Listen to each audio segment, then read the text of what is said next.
Hi there, everyone. My name is Katie Peary, and today I will be giving you my presentation on the tail movement behavior that I've been studying this semester in eastern gray squirrels. Thank you so much for watching. Let's go ahead and get started. Okay, so first up, we're going to watch our quick example video. In this short video, there's going to be multiple instances of the tail flicking behavior. It can be observed at 2 seconds in, as well as 5 seconds in, 7 seconds in, and so forth. So as you can imagine, it's a pretty common behavior. Towards the end of the video, you're going to see it happening pretty frequently. So try to keep your eyes peeled and see if you can catch it.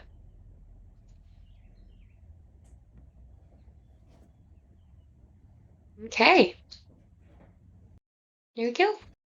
Moving on to our first level of the Tinbergen analysis is my causation theory.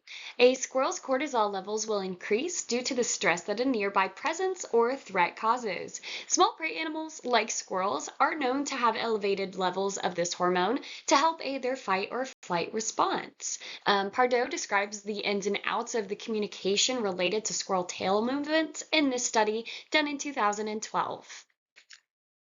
Secondly is my developmental theory in the 2010 study done by Partan, Fulmer, Gornad, and Redmond. Hopefully I said all those right. The development and the use of the squirrel's alarm behavior helped me kind of devise my own theory of how this trait is taught and learned. So my theory is the behavior of the tail's movement is a learned trait that is taught by family members to younger generations. Now, I do think that there are some forms of tail movement that are more self-taught when it comes to perhaps courting a mate, like they kind of learn from trial and error.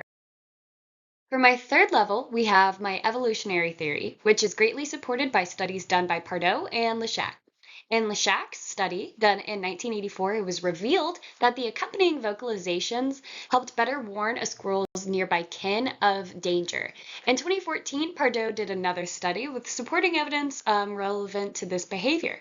Eastern gray squirrels have evolved to communicate with their tails as a means of honest communication, and it can be regarding anything like mating, predator avoidance, or territorial displays. This expresses to their family group of any nearby danger, and this behavior is accompanied by that auditory release that I previously mentioned as well. Lastly is my functional theory, which is that when a squirrel senses a nearby presence or is in a family group, they communicate with honest signals via their tail movement. In the Barbour and Clark's 2012 study, it explains one of the many functions that a squirrel's tail movement has. This is kind of what led me to my functional theory. So there really are a lot of different ways that I can tie this back into cog books, but I think I would like to focus on our last module. In Module 6, Defense Behaviors, we learned about the visual anti-predator adaptations, the main one being pursuit deterrent signals. This relates to my chosen behavior of tail movement in gray squirrels because squirrels will move their tails in a quick-like fashion to acknowledge a nearby predator and ensure that that predator knows it has been spotted. This will take away the element of surprise that the predator may have thought that they had and convince them to go find a more unsuspecting target. Finally, are my references. I want to give a special shout out to the Chosen Studies, Dr. Weaver, and Cogbooks as well. Thank you again.